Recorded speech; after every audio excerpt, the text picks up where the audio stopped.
what you want, when you want it, where you want it. This is The Mesh. Footcandle Films. Film reviews and discussion from two guys who really like movies.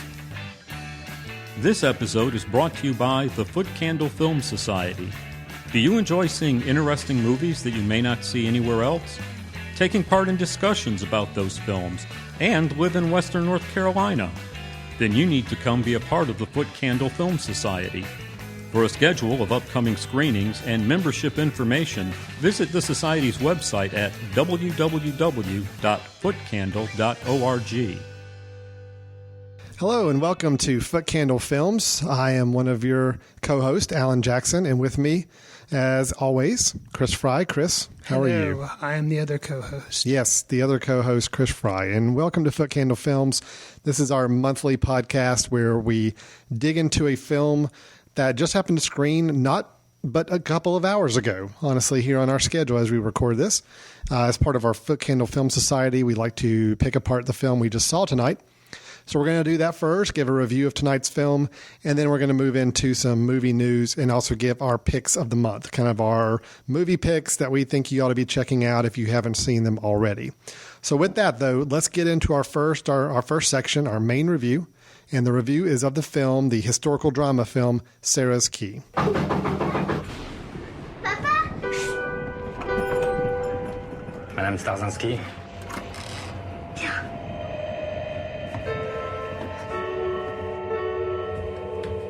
Vas-y. Sarah.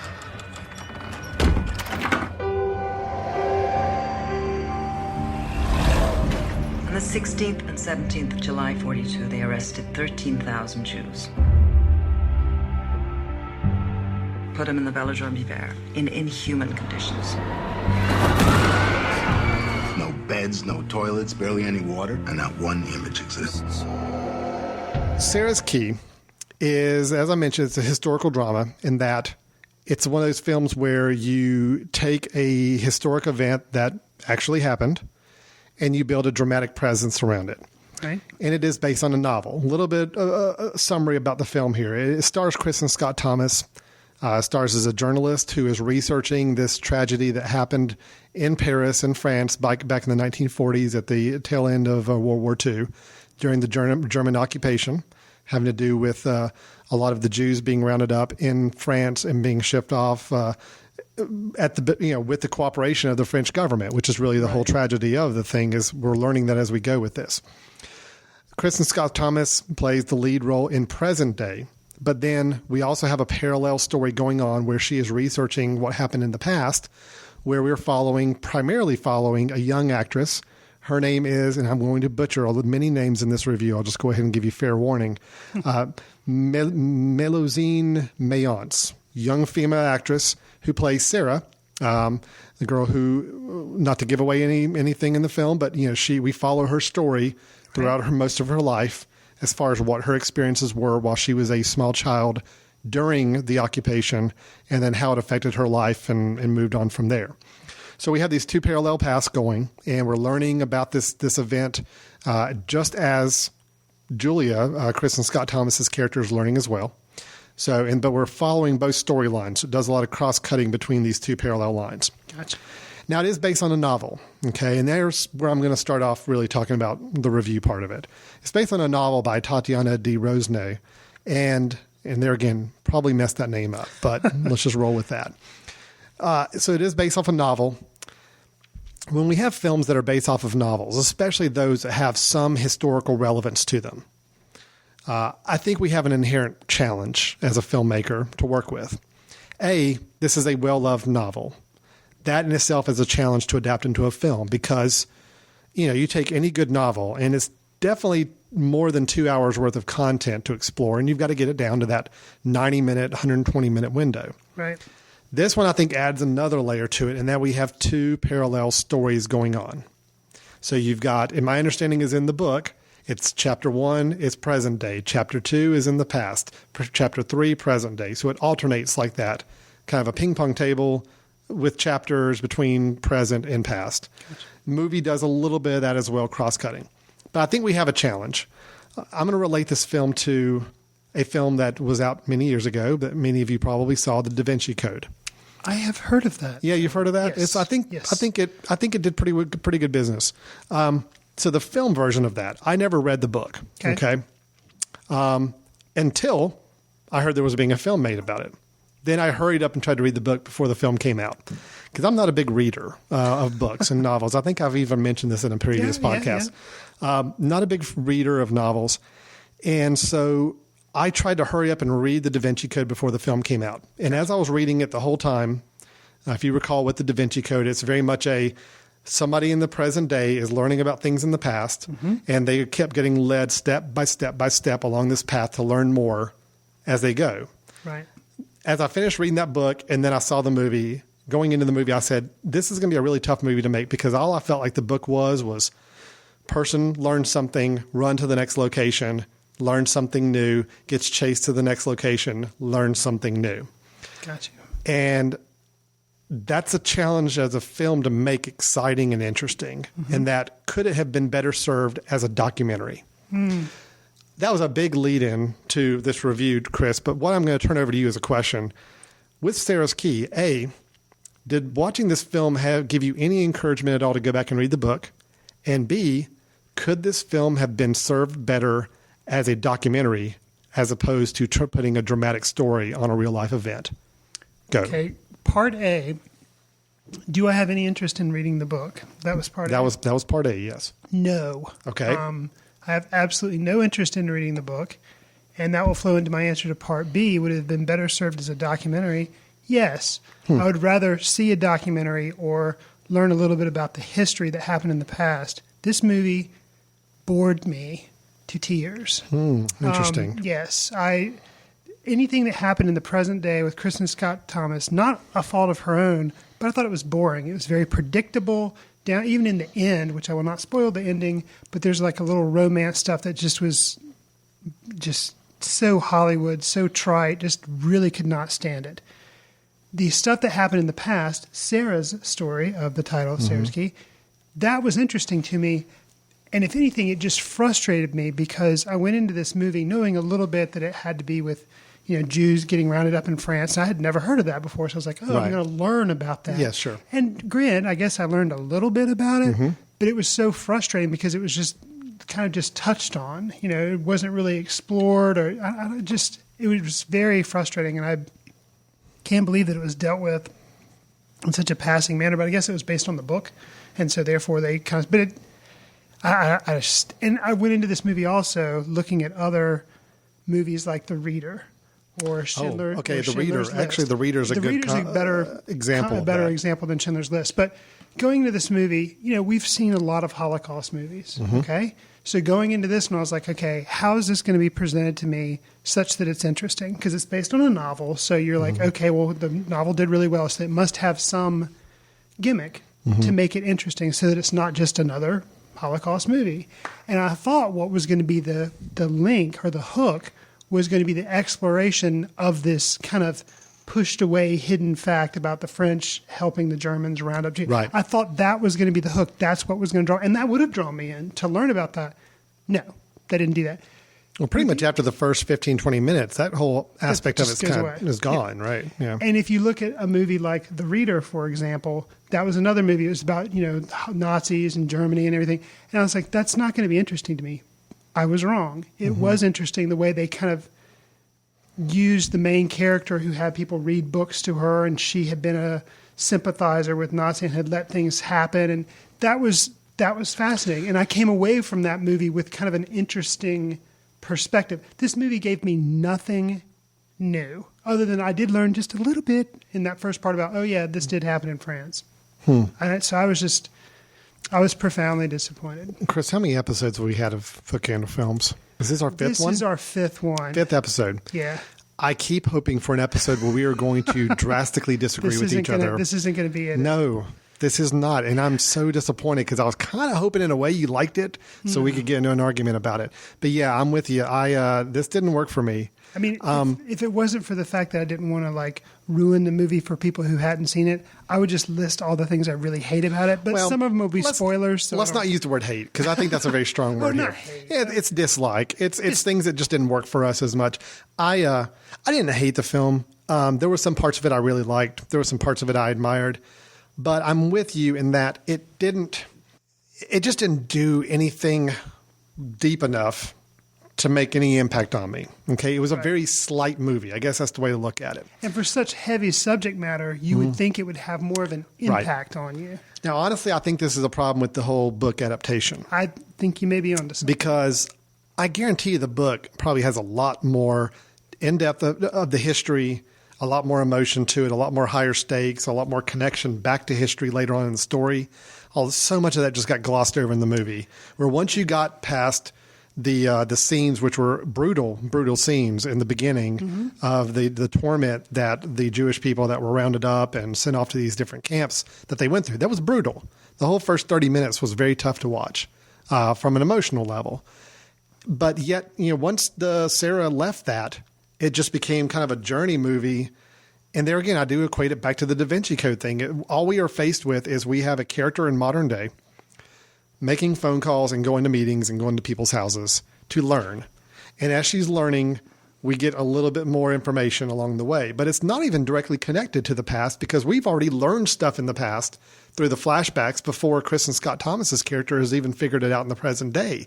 So there's even a major disconnect there where it's not like we're learning as we go and all of a sudden we find out something that really just changes our whole perspective on it. No, we've already seen what's happened in the past. It's like we're now watching Kristen Scott Thomas's character's reaction to it. And that's not interesting. No. The whole present day storyline didn't work for me at all here. I didn't see the point of it. How useless was, this doesn't ruin anything, how useless was her being pregnant? That whole pregnancy sideline, I was like. Now here again, I think that's where the book adaptation problem lies because I guarantee in the book there was probably Something a deeper sub storyline with that. But the disconnect with her husband, the impending pregnancy, all these things had no bearing on the story in the movie. No, although I'm sure they did in the novel, but in the movie they did not. And it was really tough because in the end I'm left wondering what was the point of the present day stuff at all. I think it would have been better served as kind of like in a way, which is more typically done in movies, where you have it bookends, where you see it in the beginning and then you see her at the end make some revelation, and in the middle you spend the whole middle of the movie being the flashback. It's like one big long flash. I don't know. See, I really thought, and I don't want to give too much of the film away because I do think it's worth seeing for those who have read the book and want to see a film adaptation of this book. But I don't know. You don't think so? I think if you've read the book and you like the book, keep that a happy memory. Okay, well, it could be. But if you haven't and you hear about this movie and you think it sounds good, go ahead and see it. But unless you be prepared if you've read the book to probably not like it, I think. All right, let me pick out a couple things I did like about the film, if I can do that, and if you've got some as well, maybe. I did think the young actress that played the young Sarah was good. I would agree. Okay, so she's playing Sarah as a young girl in the past. She's the main actress in this whole past storyline, and I think she does a really good job. I thought I don't think she ever did it in any places where it called for her to be emotional and all. I mean, I think she hit it on the right notes for the most part. I think the camera work was interesting in many places for a film like this. Many times you see a historical drama piece like this, the camera work is typically pretty static and pretty mundane. There were a lot of interesting shots, overhead shots, movement shots within the film that I thought worked really interesting. It made it a little bit more than just watching a docudrama like you typically would see. I will agree that I think the camera work in this did kind of save it from becoming really, I said I was bored, which is true. I was kind of bored, but the camera work, especially there's one scene, one take where they're in the velodrome, I think it's called, the place where they rounded them all up. And it's this overhead pan of all these people that are being huddled into this small space. And that was a very effective I thought that was good. I thought the abruptness of a scene, actually the whole velodrome sequence was probably my favorite part of the movie. I thought just because it had such a unusual quality to the building, and just you really felt like you were suffering through what they were suffering. At least I felt that way. Sure. And then the horror of seeing someone drop right in front of your face, and it's very abrupt. And I thought that whole 20 minutes of the movie, 15, 20 minutes, was really well done. That was my favorite part of the film. Yeah. I just think that once Sarah got loose Left that. and left, the camps, it just didn't really hit the right marks anywhere after that. So Yeah, I'm kind of on the same page. Acting-wise, you pulled out the young Sarah. yeah, How did you feel about Kristen Scott Thomas? not good. Oh, man. Here again, I thought maybe we'd disagree. No, I'm I thought sorry. maybe you would defend her. No, I thought her acting here was basically show reaction shots to what other people say. And just look tired. And look tired and confused. And no, I was actually really disappointed in her in this movie. I never once felt a true connection with why she was so passionate about what she was learning about. No. I really didn't. I saw no emotional connection. I couldn't understand what the connection was. She got upset with her husband because her husband's family has some involvement in what But he happened. didn't know it. But yet he didn't know it. It was like she was mad at him, but yet he was kind of an innocent bystander to the thing. It just didn't work. And I tell you, the whole modern day part of this film just didn't work. I would have much rather seen a whole film that was documenting this story, this potentially partially fictional story of this characters and this family going through this ordeal. That would have been more interesting to me. But even more interesting than that would be watching a documentary about this whole, the whole tragedy that happened in France back at that time.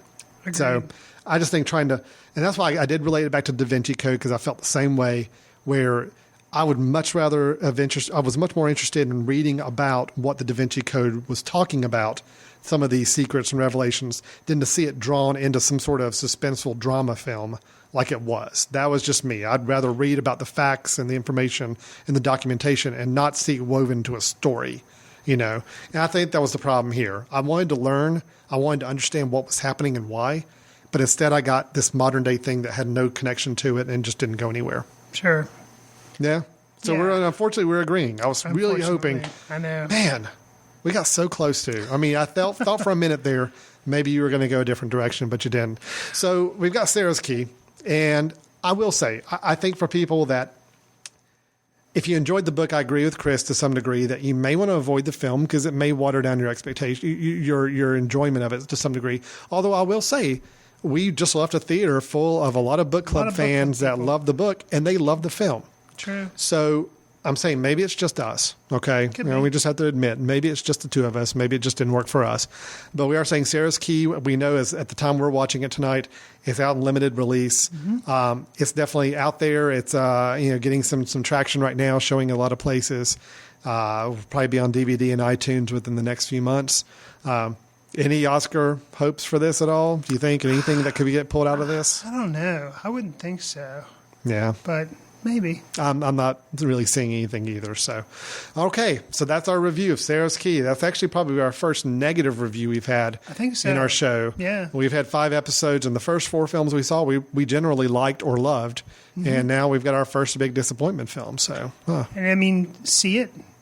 And if you disagree with us, let us know. yeah, Or we'd agree love with us, to. let us know. Actually, write us an email. Let us know if we're way off base on this, and we may have to address this in a future episode, kind of a follow up if we get any criticism of our review. So, Yeah, I'll add one thing to the review too, that you said you didn't buy, or you couldn't be sympathetic with Kristen Scott Thomas's character Julia, and I found myself, which I guess maybe not to reveal too much, I couldn't find myself being sympathetic with Sarah either. Once she got to be past a child, when she wasn't a child I agree. anymore, and that was the problem. Is I found no one in the movie that I cared about. Really, I didn't care about Sarah. I didn't care about Julia. I'm like, I'm not caring about it. I didn't care about Sarah as an adult, but As an adult. that part of the film was so slight and small and rushed.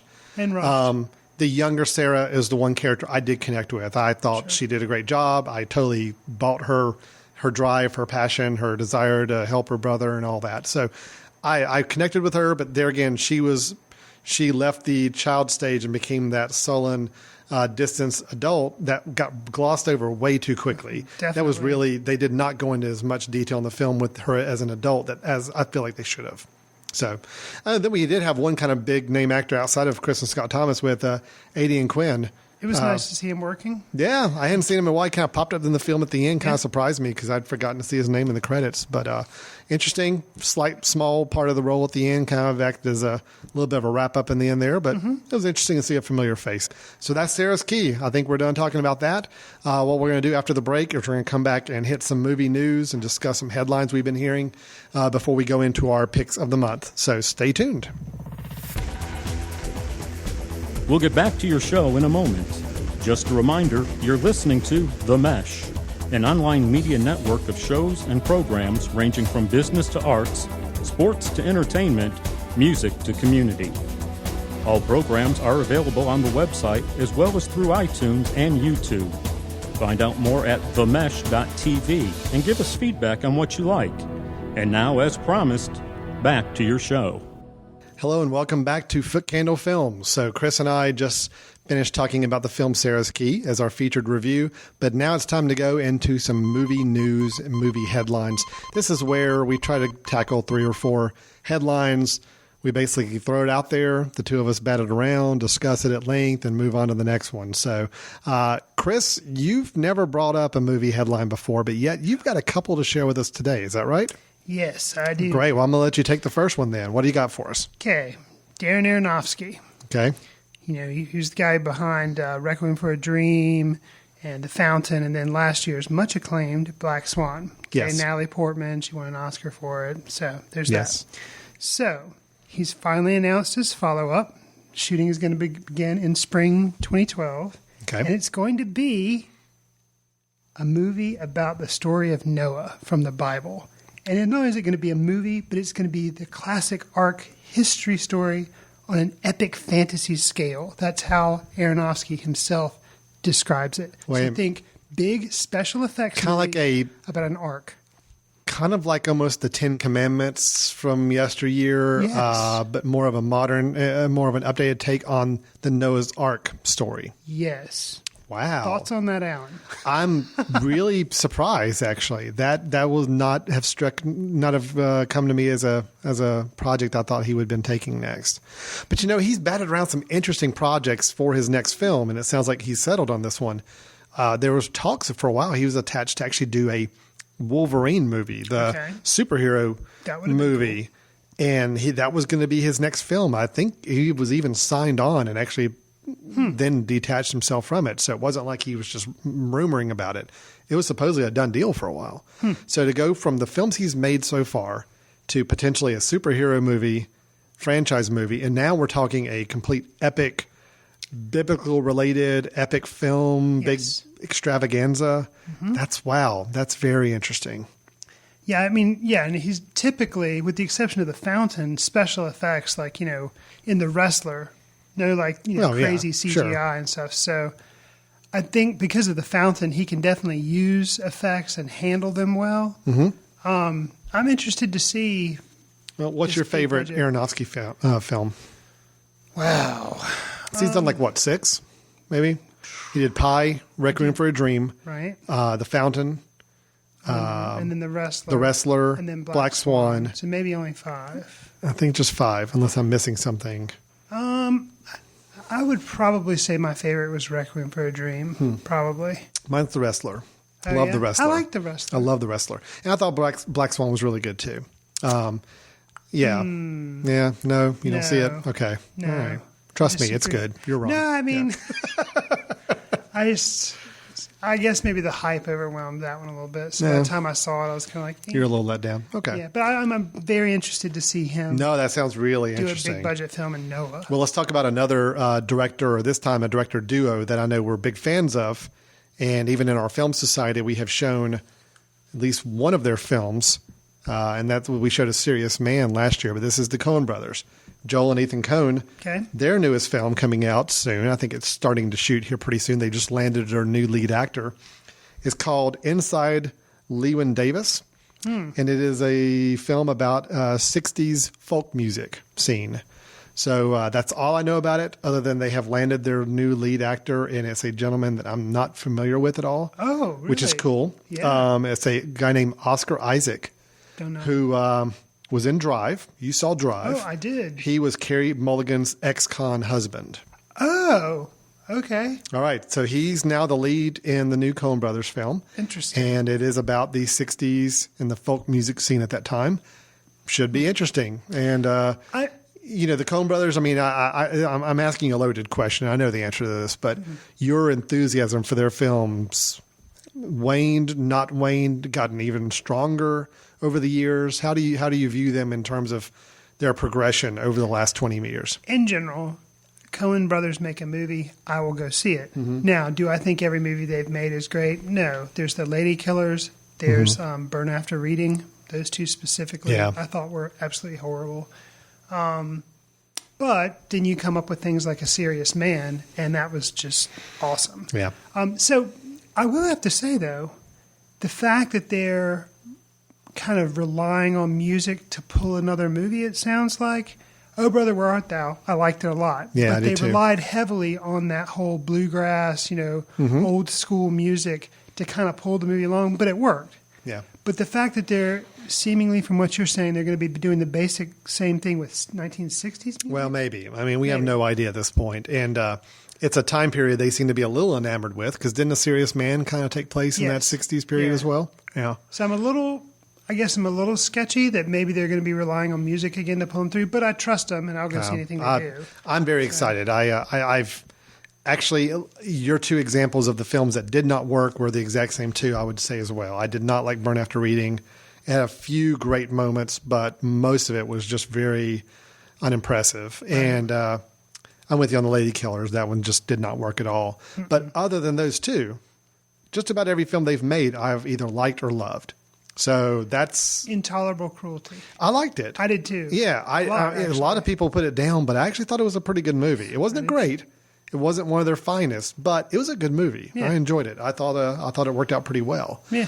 And then I love Serious Man. So that's just, if they're coming off of that film and putting something new out there, I'm ready for it. I'm going to give you a 2-for-1 Coen Brothers thing. I actually thought, even though this isn't movie news, but it still involves Coen Brothers, they've just sold a detective comedy series to Fox. The Coen Brothers did? The Coen Brothers have. Yeah, it's called Harvey Carbo, and it's an hour-long comedy series that they've sold to Fox. Wow, interesting. Strange. That's what I thought you were going to bring up, the Coen Brothers, but I thought you were going to talk about the fact they've sold a comedy series. No, we're a film show. We don't talk about TV projects. I know. Interesting, though, you have to admit. Yeah, no, that's very interesting. I always think it's fascinating when film directors start to dabble in TV. Mm-hmm. And you got to wonder, is it because they find themselves with a larger storyline palette of characters that they don't want to limit down to a 90-minute story? That's kind of how I would see it. It's almost like you get so connected with the characters you write, you're like, you know what, we can't just limit this to one movie. Right. It's got to be a TV series. But I can't see the Coen brothers directing a TV series unless they just did the pilot or something. Right. But I guarantee it's one of those situations where they started writing and they came up with this idea and they said, there's just too much you can do with this. We don't want to cut it out into one movie. So I always wondered kind of that progression, how filmmakers start to get interested in doing TV more. So It's neat. Yeah. Okay, back over to you. What do you got next? You're a Beatles. I know I'm a Beatles fan. Oh, sure. Beatles fan. Yes. Awesome. Probably not to the avid level that you are. Okay. But I'm a big fan. I'm just not a maniacal fan. Okay.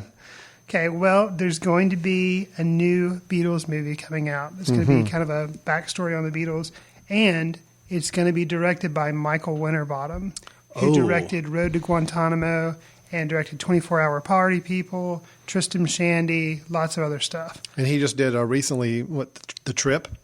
He did with those two guys, Steve Coogan. Steve Coogan and another actor the there. Other so dude. yeah, that's his comedy partner. But so he just recently did that. He's got a very eclectic filmography, going from extreme drama in some places to comedy, outright comedy, to everything in between. So he's doing. Is it kind of a documentary drama? Is it basically what it is? It's called The Longest Cocktail Party, and the script's been kicked around a while. Actually, Liam Gallagher the guy from Oasis owns the rights to it, so it's kind of weird. Wow. Yeah, because him being the whole Beatles competition, he at one time said we're greater than the Beatles and all this kind of stuff. Yeah. We'll see how that turned out. So. Well, he's got the rights to the script. Yeah. But anyways, basically it tells the story. What it's going to focus around is the formation of Apple Records. So when the Beatles got the idea to have a record label, and it then follows them making their final album, Let It Be. Right. So it kind of centers around. Now, that would be interesting. Yeah. I'm a little tired of the formation of the Beatles through TV or movies right now. I never saw Nowhere Boy, the one that came out just last year. I heard it was bad. Actually, Yeah. Wasn't Kristen Scott Thomas in that as well? She was, yes. There's our drags connection. the movie down. Yeah. Oh, now. Let's not say that about poor Miss Scott I didn't Thomas. like her in English patient either. Okay, all right. we're going to steer away from the Kristen Scott Thomas bashing for a little bit. But Beatles film, I would be very interested in the later years. Okay, that sounds interesting to me. I'm not interested in hearing any more about them in forming as a bar band and Right. getting to know each other and the whole John and Paul dynamic. Right. But if You're you done tell with me that. this is late 60s, early 70s when they're winding down and forming a record label, that's interesting. Yeah, it's like just focusing on the record label, and then I guess basically kind of the breakup. Okay, In a way. good. I'm there then. That sounds great. That sounds very interesting. I got time for one more. Sure. This will be a quick one, but I just got to throw it out there because I think it's hilarious. Okay. So I am an unabashed fan of the 80s action film Die Hard. Okay. Love it. It is one of my top 15 films of all time. It's good. I think it set the framework for what we come to expect now as the big action movie with the downtrodden hero that you don't expect to be a hero type of thing. Mm-hmm. It's a great model, and this one really started it off. Well, what's interesting is they decided, of course, like every other movie in Hollywood that makes a little money, is let's make a sequel. Oh, just sequel. Yeah, not just a sequels. reboot. So basically, there have been 2 sequels. No, 3 sequels. Oh wow, have there been 3 sequels? Yeah. 'Cause There's Die Hard 2, which took place in the airport. Then you got Die Hard 3, which took place in downtown New York which City. was Die Harder, right? Die Harder was number 2. Okay. Die Hard with a Vengeance was number 3. Three. And then last one, number 4 was Live Free or Die Hard, Right. which right. really sucked. Okay. Okay. But they are making a 5th one. Awesome. And I'm so torn on this because I love the character of John McClane that Bruce Willis plays. It's still the only Bruce Willis character I really care about right now that he has as a franchise character. But the last movie was so bad. It was nothing like a Die Hard movie, and it really left me very unhappy. So, but I just love it when they come up with these titles for these new. Okay, you want to hear the title for Die Hard 5? Yes. Okay. It takes place in Russia. Supposedly John McClane's son is like gets in some sort of Secret trouble. He's overseas. He instigates something, gets in trouble, gets locked up, and John McClane has to go to Russia to try to help get him out. Okay. Does the title have anything to do like From Russia with Love? But No, but that would be funny, wouldn't it? Okay. No, this one is called A Good Day to Die Hard. Okay. Yeah, I don't know. I just All right. thought, there again. Good day to die. A good day to Die Hard. I'm not asking for analysis. I'm not asking for commentary on this. I just had to throw it out there because it's funny. Now, granted, if it turns out to be a really good movie, It could. the title's going to be awesome. Right. Okay. If it's just as bad as the last one was, then we're going to laugh at that title for years to come. So anyway, that's I just had to throw that out there. I thought that was interesting. Yeah. So is that all of our movie news? Is that what we've got to cover here? Yeah, I believe so. The only other thing I was going to throw out, just because I know, according to our website, he is what you consider to be your favorite director, Martin Scorsese. Yes. He had just wrapped, or it's been on HBO. This is not a movie, but he is a movie director. That documentary on George Harrison. I was wondering if you'd seen any of it or heard anything. I have not seen any of it, but I'm very curious. I'm mad that he didn't release it as a documentary because I would have liked to see it in the theater. Yeah. But, oh well. No, I have not seen that. And actually, speaking of Martin Scorsese, I'm very curious because his first CGI movie is coming out Right. soon, and that's Hugo that one's got me Cabaret. Yeah. curious. It's not what I would have expected to come from old Marty there, but definitely I'll give it a shot and see what happens. Okay, so let's wrap it up for movie news. What we're going to do now is go on to our movie picks of the month.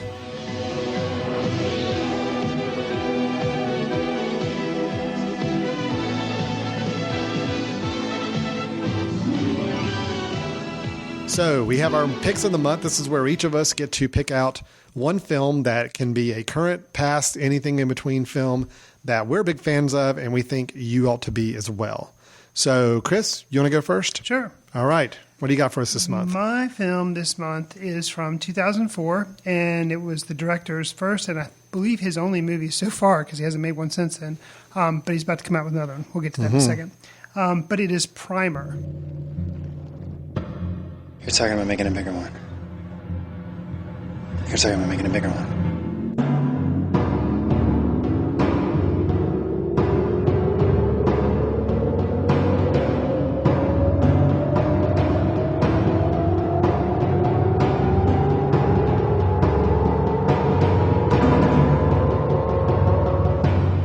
It was by Shane Carruth, and it's a very low-budget science fiction movie. And when I say low-budget, I don't mean just like, $1 million or whatever. No, this was made for $7,000. $7,000. $7,000. It's a feature film that you are mentioning as a pick of the month. Yes. Now, granted, Wow. he wrote it, produced it, directed it, did the music, edited it, and also starred in it. So I guess that's how he kept the cost down. Well, yeah, absolutely. He did everything. Yeah. But no, it's really good. And they use very little, for a science fiction movie, they use very little, they don't use any special effects. It's very practical. And basically, it's all around time travel. The story is that these physicists, in their part-time, after they leave work, they come and try to invent things to try to make some money on the side, try to get a patent or something really good going. And out of the group of four, these two guys they think they're trying to figure out how to make, I can't remember what the experiment basically fails, but in the experiment failing, they discover that they've discovered time travel. And it's kind of complicated, and it gets way complicated too. But it's one of those movies that really rewards several viewings, and the screenwriting is just amazing. And it's kind of like Memento, where when you finish the film, you're like, wait a second, what just happened? It's one of those Right. films that makes you think. And it's just amazing for it to be his first film. What's exciting is that he's coming out with another film, but in the meantime, he's worked with Ryan Johnson, who did Brothers Bloom and Brick. And his next movie is going to be Looper, and this guy helped him work on Looper. So he's work. Okay, Ryan Johnson's next film is Looper. Yes. And this guy Shane Carruth Yeah, is helping Ryan Johnson with his next film. correct. So he hasn't done anything since Primer came out. No, and actually, from the very little I know about Looper, which is Ryan Johnson's next film, it's science fiction, and it somehow deals with time travel. And I'm wondering if maybe it's kind of a big budget remake of Primer. Granted, I don't know that much about it, but That could be kind of interesting. could be because this, but if you haven't seen Primer, I highly recommend it because it's really good. Awesome. Primer. Okay, and that came out what year? 2004. Okay, so it's been out for a little while then. Yeah. So very neat. Yeah, no, I've never got a chance to see it, but I've heard lots about it. It's good. I've always wanted to see it. My pick, and I know that you, Chris, you have seen this, and this will go on record as I think this was my number one movie of 2006 when it came out that year, is the movie Black Snake Moan. You know a white girl with dirty blonde hair split down the middle line? Tell my Ray. Girl got an itch. She got that sickness, you know. What sickness? She goes crazy.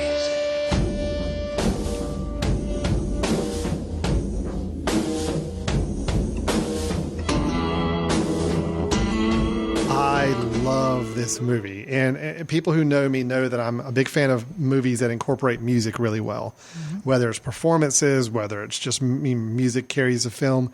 I love movies that have to do with music.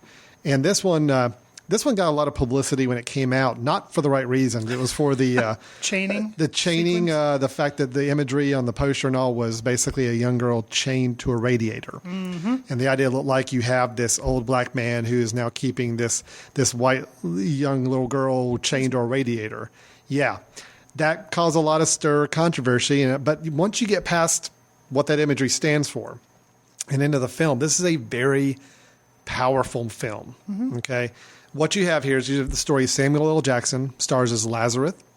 He's a truck farmer, just divorced from his wife or separated from his wife. He's going through his own personal little dealings as well. He comes into contact with a girl named Ray, and she's played by Christina Ricci. Ray is kind of the town tramp. She's, very promiscuous. She's just a mess. And you come to find out that it's a lot of her upbringing with her family and parents and what they've done to her over the years. Right. The two of them together form this kind of small family, and it's just really powerful to see it progress. And music plays a big part in the film, and that he's a blues singer. That's something he used to do back in the day, and he starts to get creeping back into it a little bit more. He uses the blues to not only help heal her, but also just kind of get him back into a good groove of his life as well. I think it's a great film. I think it's one of those films where you go in with one expectation and it completely changes that over time. It's got two of the greatest scenes in it that are both around music. One of them is it's hard to describe this, but she's so pent up with energy and sexual energy and frustration and all. And there's a scene where he's trying to calm her down, and he does it by playing this blues song while the lights are out in their house and a lightning storm's going on in the background. Yes, and I remember that scene. Trying to get her to calm down. And that song, it's just a powerful scene. And then later on, he takes her to the club where he's actually playing with his blues band. Right. And just the energy she gets into the music, and it just really helps invigorate her too. I thought two great scenes, both centered around songs that are played in the music. And I think Samuel L. Jackson actually sang his own music there, which was pretty impressive because he sounded pretty good. I think he did, yeah. Another surprise in the film is Justin Timberlake. I think this may have been one of his first real acting jobs outside of a music video. And he has a very small role, but he plays Ray's fiance, I guess, who is in the military and comes back home. He has his own challenges and issues as well. And he plays a very small role, but he's also very good. Mm-hmm. It's one of those things where I watched him, I said, okay, so this kid can do more than sing and dance. Just sing. So all in all, Black Snake Moan, the reason I bring it up this month is because the director, who is Craig Brewer, this was his second film. First film was Hustle and Flow, which was also very good, dealing with the rap industry. No, you didn't like it? No, not really? a big fan. I liked it. So Hustle and Flow was a good movie, I think, anyway, about the rap industry, very similar, tied in a lot of music. So now his third film coming out is a remake of Footloose, coming out actually next week as we record this. And I will tell you, I'm actually generally interested to see how that movie pans out, because if he can tie the same musical energy he did in Black Snake Moan into a more of a dance pop type of environment with kids, it could be really interesting. Now, I say that, and I can't believe the words that come out of my mouth even as I say that, but I'm actually kind of interested to see what the new Footloose remake looks like, simply because of Craig Brewer's name attached to it. It'll be interesting. Okay, you're going to give me interesting at least, right? You know. All right, good. Well, that is our picks for the month. So we have a very, very low-budget film, Primer, and we have Black Snake Moan. Both came out kind of around the same time or within a couple of years from each other. But good films you ought to go check out. Obviously available on DVD. I don't know the Netflix online instant availability of either of these, but certainly give it a shot because they keep adding new films all the time on that. True. And looking on iTunes as well for film downloads and rentals. But definitely a film we think you guys ought to check out. So that brings us to the end of the show. We have tackled a good review. We've tackled a couple good recommendations. We've tackled some good movie news. I think overall a successful episode. Chris, feel good about it? Anything we're leaving out? No, I don't think so. I think we got to hit all the right things. Good. So. Well, I know we can go ahead and give a little quick preview. Next month, we will be talking about the documentary Project NIM about humans trying to raise a chimpanzee as a human child. Yeah. And it's from the same director of Man on Wire. James Marsh. Marsh, which was a very good documentary. So very interested to see how this second, his follow-up film to that is. So we will definitely be talking about that one next month, along with our picks of the month and along with some other movie news. So with that, we'll go ahead and wrap it up today. This has been Alan Jackson and Chris Fry with Footcandle Films. Just a reminder, you can visit our website at footcandle.org to learn more about us as a film society and see what we do here in Western North Carolina to bring some exciting films to this area. But then you can also go and check out other shows on The Mesh. That's themesh.tv, THEMESH.tv, and see not only our past episodes, but also go in and check out all the other shows that The Mesh has to offer. So with that, we're going to go ahead and wrap it up. Thanks so much for listening. We'll look forward to talking to you next month. Watch films in the company of like-minded people in the dark. Watch films in the underground. We won't let anyone know where you are. The films that don't make it to Carmike at the mall, or ones that were famous when Grandpa would watch films out of the reverence of the heritage of an art. Watch films through the courtesy of Footcandle Film Society. Special thanks to Carpal Tuller for the show theme music. For more about Carpal Tuller, visit www.carpaltuller.com. You've been listening to The Mesh, an online media network of shows and programs ranging from business to arts, sports to entertainment, music to community. All programs are available on the website as well as through iTunes and YouTube. Check us out online at themesh.tv. Discover other network shows and give us feedback on what you just heard. It's so not a dumb action movie. The original was not. Now the sequels are kind of dumb. So okay, I got my little more art house film update, and then I've got my populist. The populist news. Yeah, it's mainstream time.